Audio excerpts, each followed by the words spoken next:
Hello friends, आप सभी का स्वागत है आपका अपना यूट्यूब चैनल एजुकेशन अड्डा 94 पे। दोस्तों, आज की इस क्लास में हम लोग चर्चा करेंगे एसएससी जीडी के सिलेबस के बारे में। तो चलिए शुरू करते हैं आज की इस क्लास को।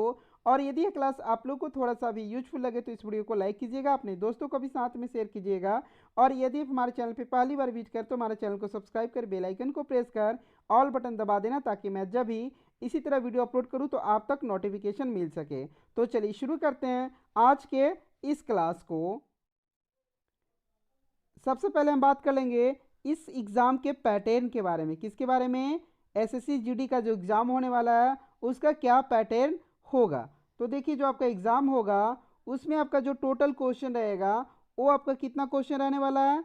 तो उसमें आपका टोटल जो क्वेश्चन है वो आपका 80 क्वेश्चन रहने वाला है। इसके बाद यदि हम बात कर लेते हैं टोटल मार्क्स कितना का होगा, ठीक है।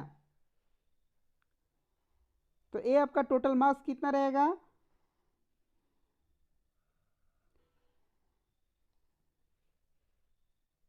तो इस एग्ज़ाम में आपका जो टोटल मार्क्स रहने वाला है वो है आपका 160 मार्क्स रहने वाला है। कितना?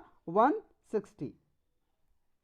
यदि हम टाइमिंग की बात करें तो जो आपका टाइम है वो आपका कितना टाइम दिया गया है? 1 आवर अर्थात 60 मिनट टाइमिंग निर्धारित किया गया है। यदि हम इसमें नेगेटिव मार्किंग की बात करें तो जो आपका नेगेटिव है वो आपका कितना है? 0.5 है।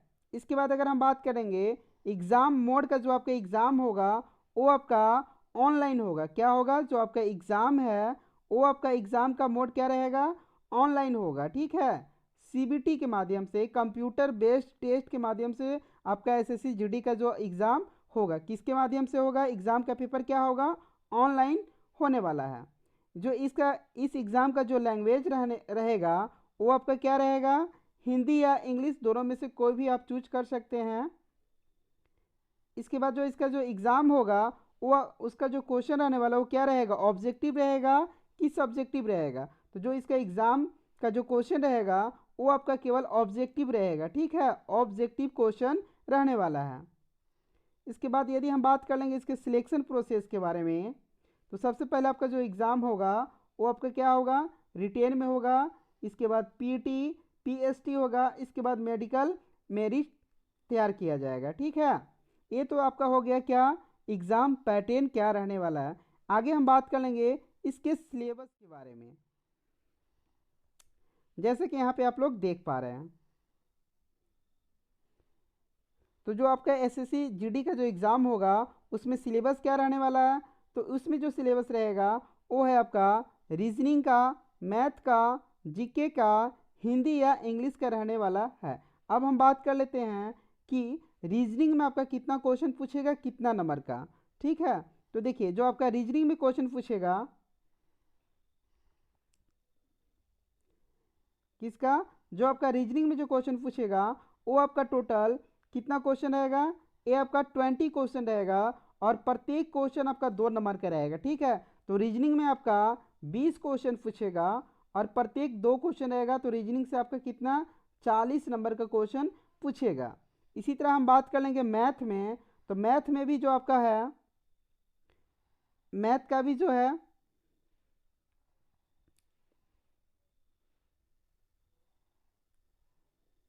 मैथ में भी यहाँ पे आपका 20 क्वेश्चन पूछेगा। मैथ में कितना क्वेश्चन? 20 क्वेश्चन पूछने वाला है। प्रत्येक क्वेश्चन 2 नंबर का रहने वाला है। इसी तरह यहाँ पे आपका जीके जीएस या जीए का जो आपका क्वेश्चन है इसमें भी आपका 20 क्वेश्चन पूछेगा। इसी तरह यहाँ पे आपका हिंदी या इंग्लिश, यहाँ पे आपका थोड़ा सा क्या दिया हुआ है? हिंदी या इंग्लिश, इसमें से आप किसी एक को चूज कर सकते हैं। यदि आप हिंदी रखना चाहते हैं तो हिंदी, या फिर आप इंग्लिश रखना चाहते हैं तो इंग्लिश।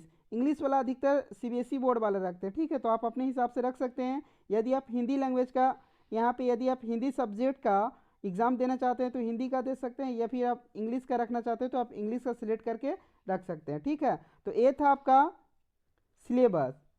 अब यहाँ पे आप लोग जान गए कि किस सब्जेक्ट से कितना नंबर का क्वेश्चन पूछेगा और कितना क्वेश्चन पूछेगा, ठीक है। एक बार फिर से मैं यहाँ रिपीट कर दे रहा हूँ। जो आपका रीजनिंग से क्वेश्चन पूछेगा वो आपका 20 क्वेश्चन पूछेगा। इसी तरह मैथ से आपका 20 क्वेश्चन, जीके से आपका 20 क्वेश्चन और हिंदी या इंग्लिश से आपका 20 क्वेश्चन। तो टोटल क्वेश्चन कितना हो गया, ये आपका जो हो गया टोटल क्वेश्चन 80 क्वेश्चन हो गया और प्रत्येक क्वेश्चन आपका 2 नंबर का रहेगा। तो टोटल कितना नंबर का क्वेश्चन होगा, 160 का आपका 160 नंबर का क्वेश्चन रहेगा। ठीक है, तो ये तो आपका हो गया सिलेबस के बारे में। यदि हम यहाँ पे बात कर लेंगे क्वेश्चन लेवल के बारे में, तो जो आपका क्वेश्चन का जो लेवल रहेगा वो आपका 10th लेवल का रहेगा, लेकिन क्वेश्चन थोड़ा सा हेवी रहेगा। ठीक है, तो ये तो आपका हो गया एग्जाम पैटर्न और सिलेबस के बारे में। आगे हम बात कर लेते हैं कि रीजनिंग में आप लोगों को कौन कौन सा चैप्टर पढ़ना है और किस चैप्टर से कितना क्वेश्चन पूछा जाता है। तो ये है आपका रीजनिंग का सिलेबस कि रीजनिंग में आप लोगों को कौन कौन सा चैप्टर पढ़ना है और किस चैप्टर से कितने नंबर का क्वेश्चन पूछा जाता है। तो जो सबसे पहला चैप्टर है वो है आपका बैठक व्यवस्था। इस चैप्टर से आपका 1 से 2 क्वेश्चन देखने को मिल जाता है एसएससी जीडी का एग्जाम में। ठीक है, नंबर 2 पे हम रखे हैं वो है आपका क्या, लुप्त संख्या। इससे भी आपका 1 से 2 क्वेश्चन देखने को मिल जाता है। तीसरा में है आकृति। इससे आपका 2 क्वेश्चन हमेशा पूछा जाता है। किससे, आकृति से जो आपका एसएससी जीडी का एग्जाम है इसमें आपका 2 क्वेश्चन हमेशा पूछा जाता है। यदि हम बात करेंगे चौथे नंबर पे, तो ये आपका वेन आकृति और इससे भी आपका यहाँ पे जो आपका क्वेश्चन है वो आपका 1 से 2 क्वेश्चन मिल जाता है। ठीक है, 1 से 2 क्वेश्चन देखने को मिलता है वेन आकृति से।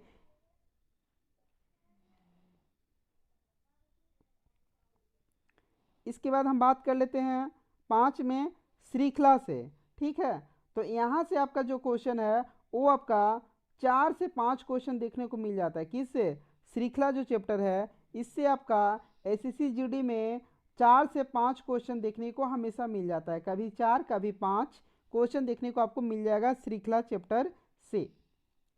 यदि हम आगे बात कर ले चैप्टर नंबर 6, तो इसमें आपका कथन निष्कर्ष है। इसमें भी आपका 1 से 2 क्वेश्चन देखने को मिल जाता है। इसके बाद यदि हम बात कर लेंगे पासा से, तो पासा से आपका 1 क्वेश्चन हमेशा रहता है। परमानेंट आपका पासा चैप्टर है, इससे आपका 1 क्वेश्चन हमेशा पूछा जाता है। नेक्स्ट यहाँ पे आपका जो क्वेश्चन है ये आपका चैप्टर नंबर 8 से कोडिंग और डिकोडिंग। इस चैप्टर से भी आपको 2 से कम 2 क्वेश्चन और अधिकतर 3 क्वेश्चन देखने को मिल जाता है कोडिंग डिकोडिंग से। ये आपका हो गया कोडिंग डिकोडिंग का। नेक्स्ट आपका जो चैप्टर है वो है आपका सादृश्यता। इससे भी आपका 1 से 2 क्वेश्चन देखने को मिल जाता है। नेक्स्ट यहाँ पे आपका क्वेश्चन जो चैप्टर है वो है दर्पण प्रतिबिंब और जल प्रतिबिंब। इससे आपका एक क्वेश्चन देखने को मिलता है एसएससी जीडी में। किससे, दर्पण प्रतिबिंब से 1 क्वेश्चन और जल प्रतिबिंब से 1 क्वेश्चन।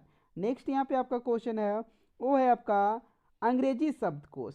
क्या, अंग्रेजी शब्दकोश से 1 क्वेश्चन आप लोग को देखने को मिल जाएगा एसएससी जीडी का एग्जाम में। नेक्स्ट यहाँ पे आपका क्वेश्चन है जो चैप्टर है वो है आपका वर्गीकरण।